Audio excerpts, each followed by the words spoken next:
Welcome back to Horror Recaps. In a few seconds, you're going to listen to a frightening tale narrated by me. Fear awaits you.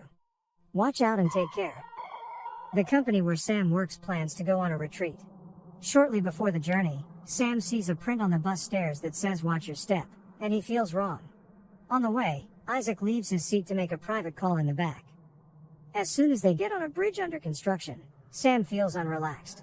Suddenly, the bus is stopped by one of the workers, and Sam injures his thumb. Outside, high winds begin to blow and Sam feels the bus shake. He asks Peter if he feels the same, but Peter doesn't. Sam, however, knows something's wrong. Later, while a worker cuts a part of the bridge, a crack spreads out from it throughout the bridge, first sinking a car in front of the bus. Seeing this, Sam grabs his girlfriend, Molly, to get off the bus while others follow when the bridge begins to break off. Peter's girlfriend, Candace, first gets trapped after she accidentally digresses. Then she drops off, not into the water, but onto a boat sail pole below and dies. When Isaac returns and notices the disaster, it's already too late. The bus drops off and he is terminated. While the bridge is snapping apart, Sam and the rest of the passengers make their way to the end of the bridge, but they are eventually trapped when the bridge suddenly breaks midway.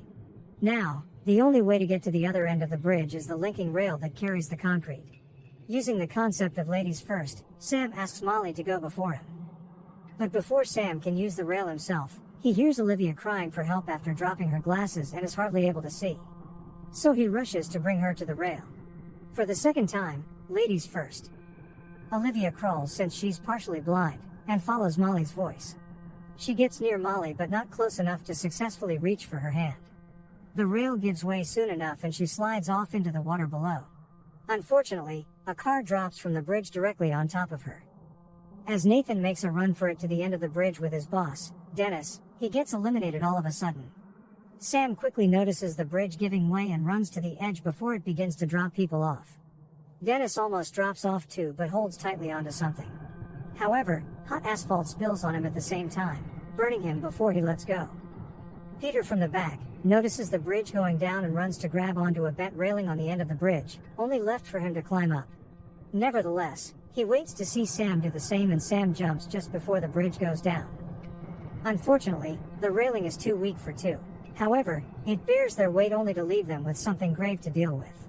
As they struggle to make it to the top, a few poles fire directly at Peter, terminating him. Seeing this, panicking Sam begins to rush to the top, but he doesn't get so lucky as he's eventually terminated.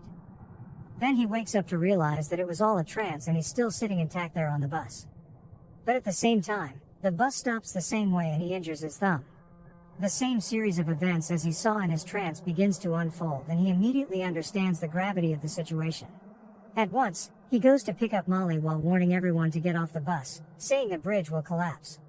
Dennis tells him it's just construction. Dennis later asks Peter to get to them in case something happens to them. Candace also follows him as he does. At the same time, the boss gets out and the bridge snaps, causing a crack that spreads throughout the bridge. However, only 8 of the employees manage to make it to the other end before it falls off into the river with the other 17 on it. Sam is taken in for interrogation by the FBI about how he knew it would happen and he tells Agent Block he only had a vision. Block first considers him a terrorist, but soon, he gets a message that the collapse was caused as a result of high winds and structural damage from the construction. The next day, before the funeral service of the 17 dead employees starts, Sam's colleagues are concerned about the occurrence. They know there has to be a reason Sam knew the bridge would go down, but they eventually put it behind them. After the funeral, while Peter and Sam walk back home, a stranger gives them a message that death doesn't like to be cheated and advises them to be careful.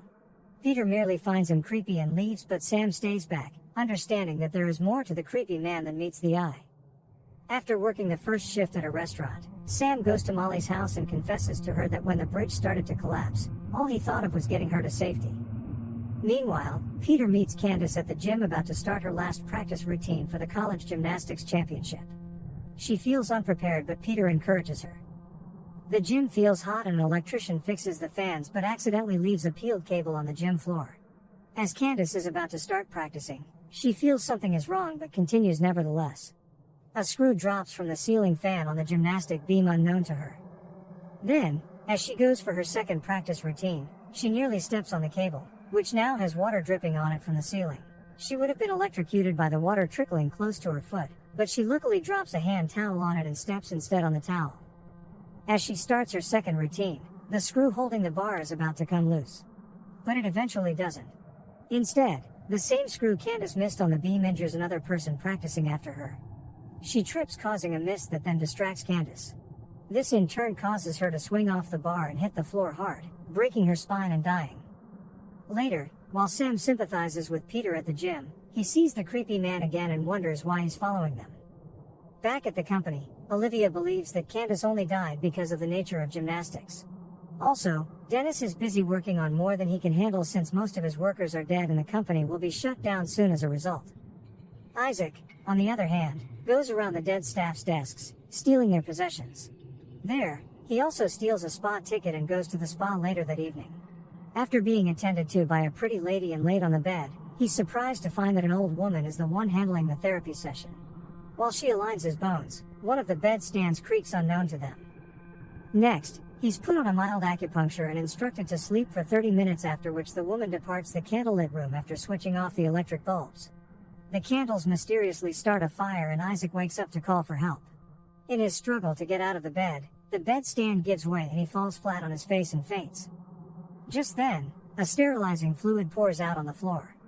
But nothing happens until Isaac wakes up to find the needles already inside him. He then tries to flee the room but stops when his phone suddenly rings. He thinks of taking the call since it has to be his girlfriend, but at the same time, a candle drops on the fluid and causes an explosion that causes him to trip. Happy Isaac sees how lucky he is when the fire doesn't get to him in size. But unfortunately, a Buddha statue drops straight on his head and crushes it. Sam is convincing Molly to go with him to Paris when Peter brings them the news of Isaac's death. Again, he sees the creepy man at the scene and goes after him this time. The rest follow while he asks the man who he is. It turns out that he's just a coroner who happens to have seen such cases where a lucky few people survive a disaster and death later comes after them one by one. He says that they shorten death by escaping what happened on the bridge and can't afford to escape it eventually.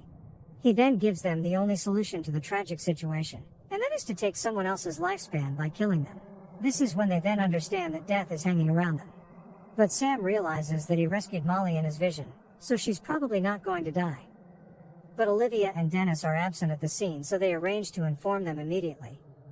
Meanwhile, Olivia visits a clinic to undergo eye surgery. She freaks out while she's under the equipment. Her head is tightly held in place and a device is used to widen her eye. Unknowingly, her teddy bear's eye pops out and drops on the floor. Soon, the doctor leaves to get a file. In the meantime, a cup of water accidentally drops, splashing water into an electric socket and causing the equipment to malfunction. As soon as she notices, she tries in vain to reach for the emergency button. After calling for help, the equipment reaches a critical stage and the laser blinds her eye. Soon, Sam and Molly rush in to rescue her, but she gets up and trips on the teddy bears as she dropped on the floor and falls out of the window, with her eye popping out. Sam later finds out that the recent deaths are exactly in the order he saw in his vision. He discovers that after Olivia, Nathan is the next to die. At the company factory, Nathan argues with a worker, Roy, while feeling something is wrong. He notices sparks and the likelihood of a crane hook falling on them. So he tries to push Roy out of the way, but Roy falls and gets caught by the hook, eliminating him. In the meantime, Peter warns Dennis about the kill or be killed situation, but Dennis doesn't seem to believe anything he says. Then they meet at the factory to discuss what happened, where Peter threatens Nathan into disclosing that he really did kill Roy to claim his lifespan. Peter then demands to know who's next from Sam, but before he can reveal it, Dennis comes asking what happened, and at the same time, a wrench launched by the belt sander splits his face. Later, Sam vows to stop living in fear and he goes to work at the restaurant that evening. However, everything he sees scares him to death.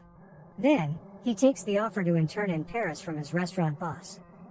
That night after work, Peter visits Molly and Sam during a date, looking upset after knowing he's next. Peter tells them about having had different opportunities to take someone else's life, but he couldn't because they didn't deserve to die. Then he questions why Molly deserves to live and draws a gun to eliminate her.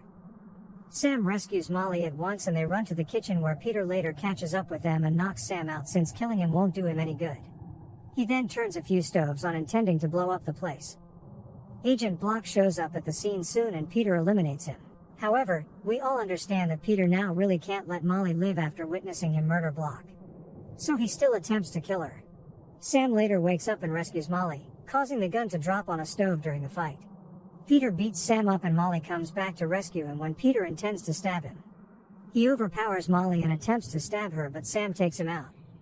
Meanwhile, the pistol on the stove is so red hot that it fires in Sam's direction, failing to kill Sam, making him conclude that he is finally safe. 2 weeks later, Sam and Molly are on a plane to Paris when two of the students on the plane warn that everyone should get off the plane after having a vision. When Sam hears this after the takeoff, he understands the situation, but it's already too late. The engines catch fire and Molly is sucked out and eliminated before the plane then explodes with Sam inside. Meanwhile, Nathan is told at Roy's memorial by a coworker that Roy's autopsy shows that Roy would have eventually died of a brain disease, which means trading Roy's life never counted. Just then, the landing gear of the crashing plane breaks through the roof and crushes him. Make sure to subscribe and turn on notifications so you can watch more videos like this. Thanks for watching.